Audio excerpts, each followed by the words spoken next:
I'm Robin Gagnon. And I'm Eric Gagnon, and we sell restaurants. We started the nation's largest restaurant brokerage firm, We Sell Restaurants, over a decade ago.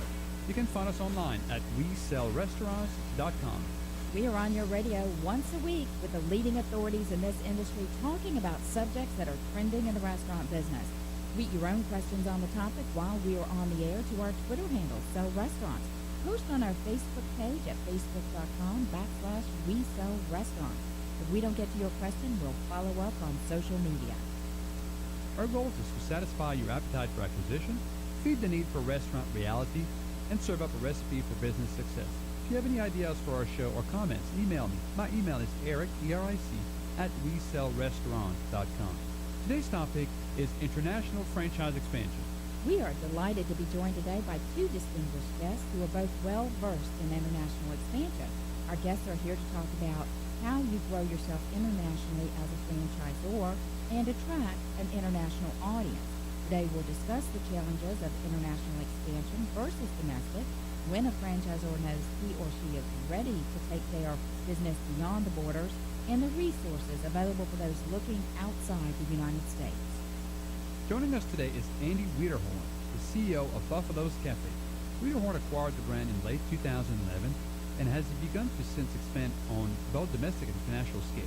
The franchise is famous for their Buffalo-style chicken wings and boasts more than 18 locations in Georgia, Florida, California, Kuwait, Saudi Arabia, and Qatar. Buffalo's has recently started to co-brand with their sister brand, Faz Burger, and has experienced great success in doing so. Internationally, there are approximately 30 to 40 Buffalo's Cafe in the pipeline for the Middle East and North Africa. Andy, welcome to the show. Thanks for having me. Great. We are also joined by Adam Ogden. Adam has a strong track record in sales, nutrition, and the smoothie industry. He consolidated his ambition, vision, knowledge, and expertise in the areas of fitness and nutrition to establish his first business and created a smoothie and supplement retail concept at the age of 20. Wow, that's young. Within 3 years, he successfully launched 3 prototype stores, and in 2004, at the age of 28, sold the successful brand.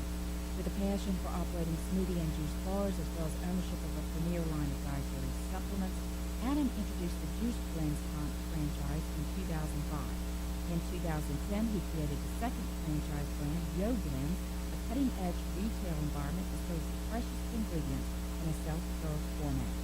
In the fall of 2011, Adam received approval for his regional investment center that provides EB-5 visas or green cards to qualified foreign investors. This program assists in catapulting the growth of both the JuiceBlendz and YoBlendz franchise brands. In 2012, Adam won Entrepreneur of the Year in the South Florida Business Journal. He and his wife have been married for 16 years and are proud parents of 2 girls. Adam, welcome aboard. Welcome. Thank you for having me. I'm really excited to be on your show today. Great. Well, Andy, I want to kick it off with you because reading your bio, it seems that you've really mastered the international expansion with your company located in the U.S., Middle East, and North Africa. What do you have to say for our listeners who think international expansion is just, quote, regular franchising, except customers speak a different language? Well, interestingly enough, you have to first determine whether your brand has legs to travel, and then you can talk about how to implement it if you find that it does. So it's not just as simple as, hey, people will buy my product everywhere. In the restaurant industry side of things, not all food categories are liked by everyone around the world. For example, people like burgers, they like chicken, they like pizza, coffee, ice cream, but they may not like Chinese food or sushi or Mexican food. It may not be popular in every market. So you really have to identify whether there's consumer demand in your market, otherwise your brand won't be successful in the first place. I think that's a great call out. All right, Adam, I'm sure our listeners want to know, how does an operator know when they're ready to expand internationally? Do they have to reach a certain pinnacle of success before taking their franchise overseas? Well, for us, we really wanted to try to establish getting a solid support team.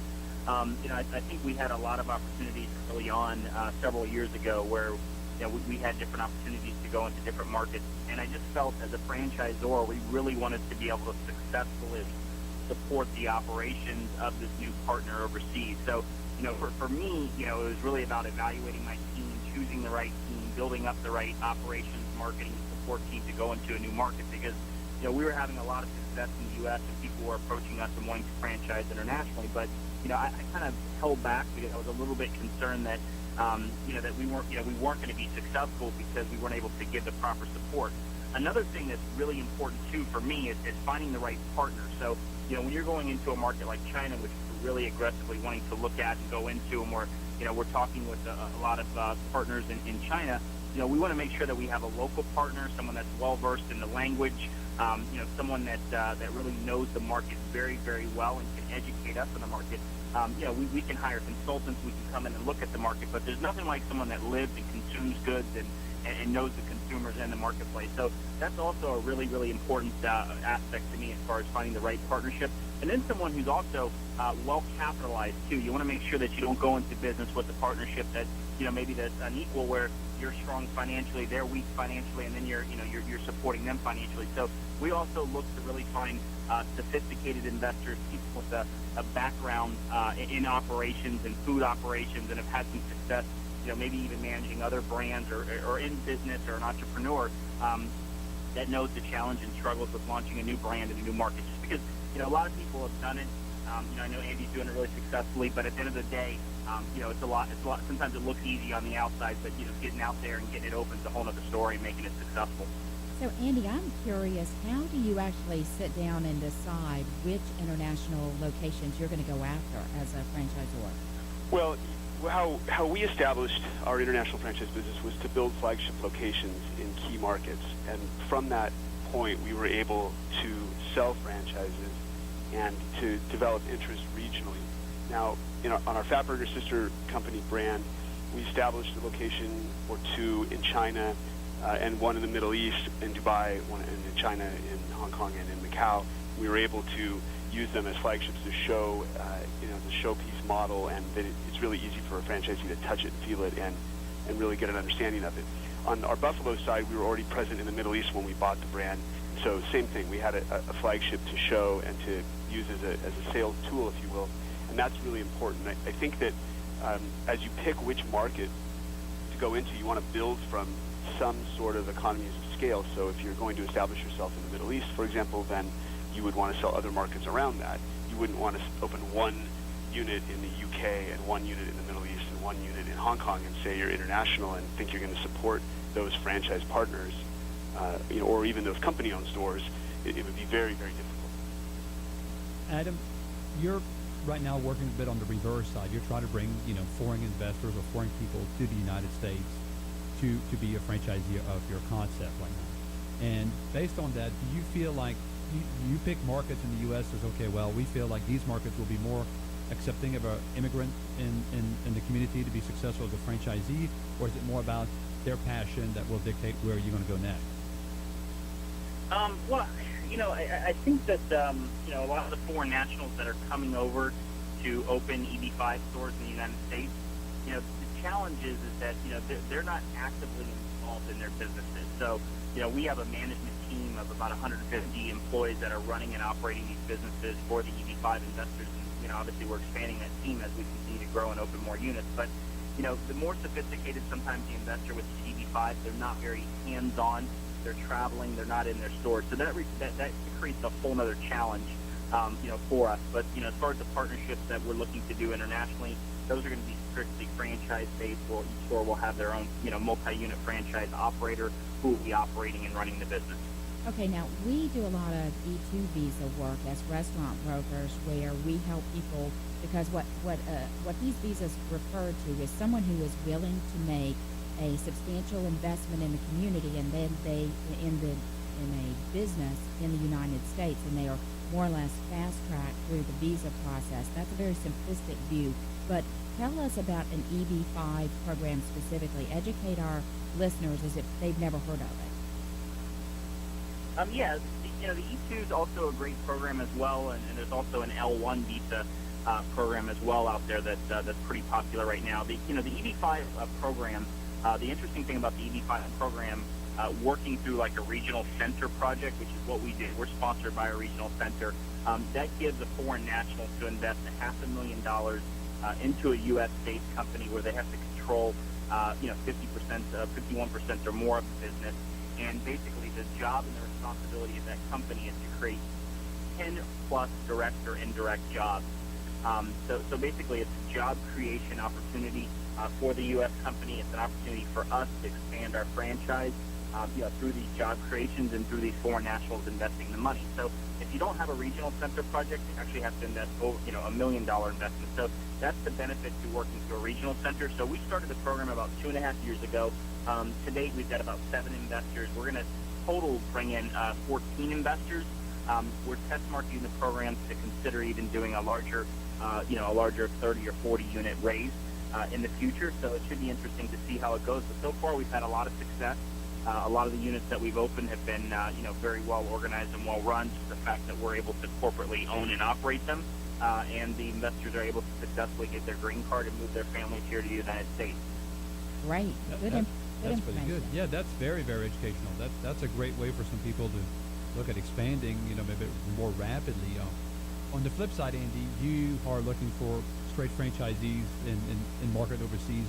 Looks like you're heavily in the Middle East. I've read a lot of stuff about the IFA's actually trip to the Middle East and how the biggest difference is like a lot of these, similar to what Adam just talked about, is that the investors, the people, are not really the one doing the work. They're putting the money up, but they have a lot of people working for them. Can you describe a little bit that relationship that you have in the Middle Eastern market? Is that the case for your company? Right. Well, so the way that a franchise model, or as opposed to company-owned store model, would work in a foreign country, you're going to have either an investor who hires operators to run their restaurants for them, or you're going to have owner-operators that do it themselves. And it's a bit of a different labor model in those regions where oftentimes there is transient labor that's brought in to work in the restaurants, and the investor model may be, the locals own the restaurants, but they have experienced restaurant people or just restaurant staff that they bring in to work in the restaurants. And so what's really important at the bottom here is that you have established a team in a market to support your franchisees, and that's really the key. I think it doesn't matter whether it's an investor who hires an operator or an owner-operator who's doing it himself.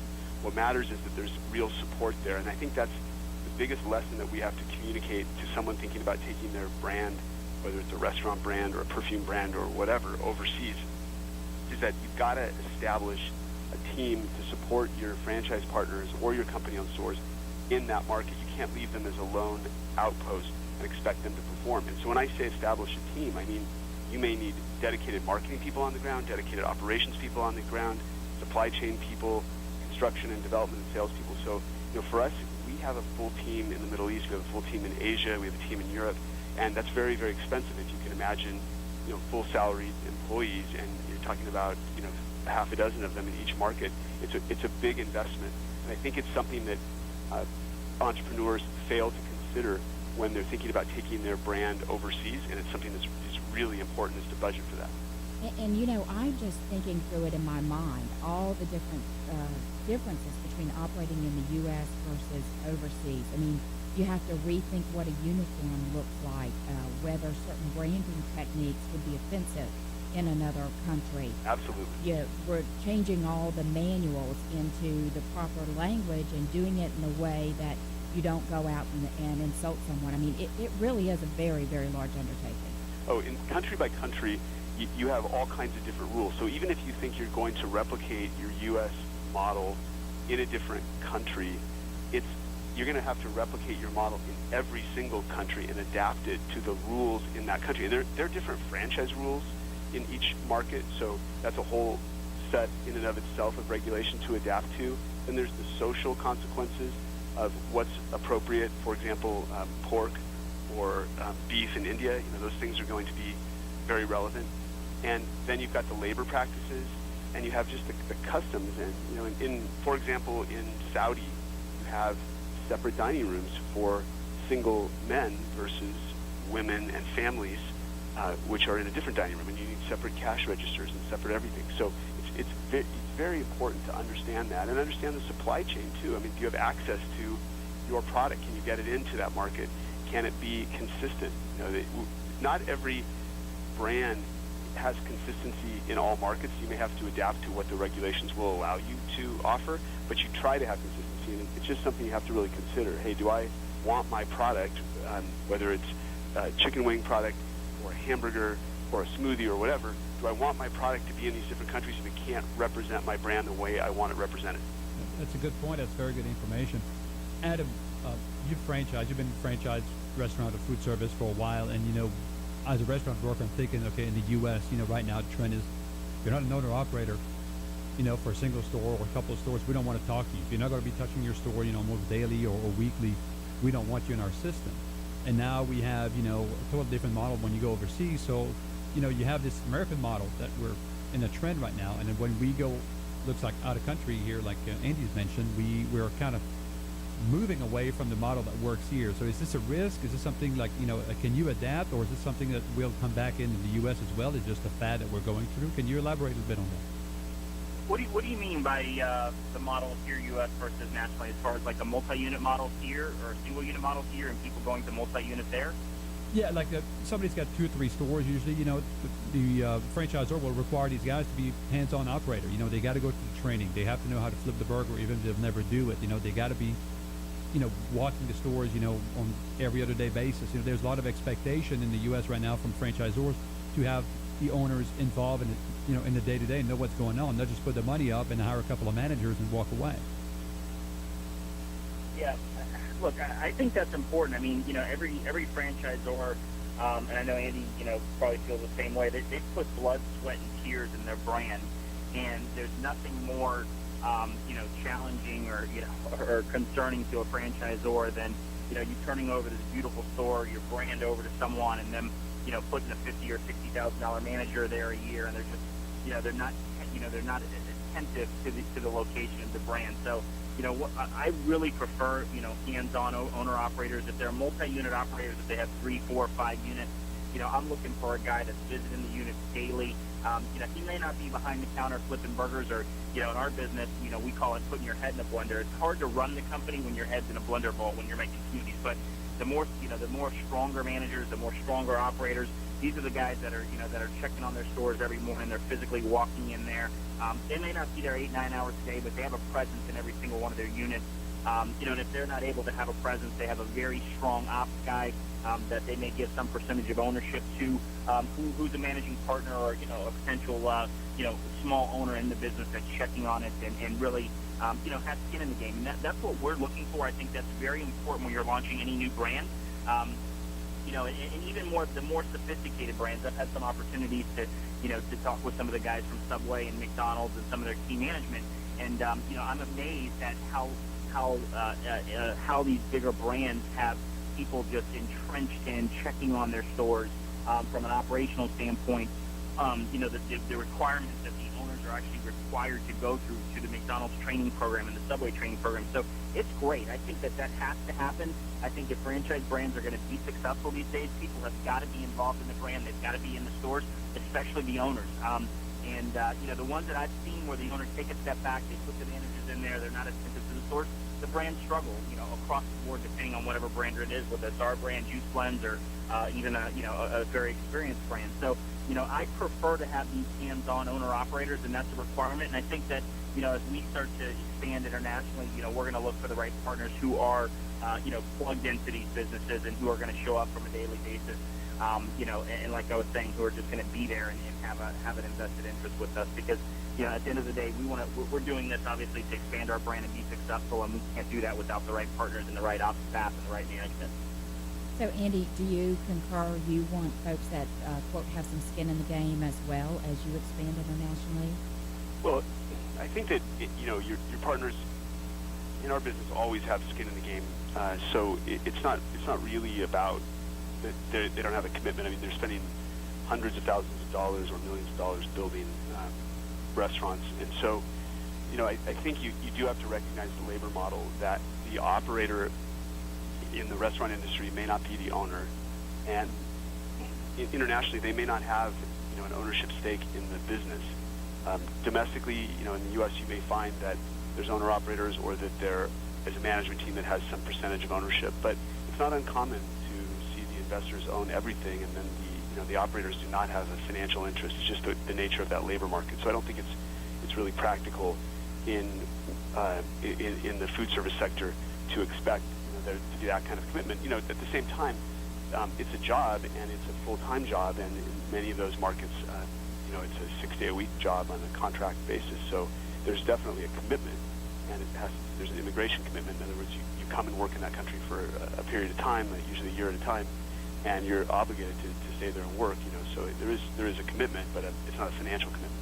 How many years out do you actually put international expansion opportunities on the drawing board? I mean, I've got to assume you've got to plan pretty far out based on just pulling it off in another market. Well, we have like 300 Fabriker units already sold internationally that are in various stages of development, and we have about 60 or 70 on the Buffalo side now. And that goes out anywhere from 3 to 10 years. It depends. As you look at a market, you determine the number of trade areas in a market, and you try to figure out how many locations can your market hold for your brand.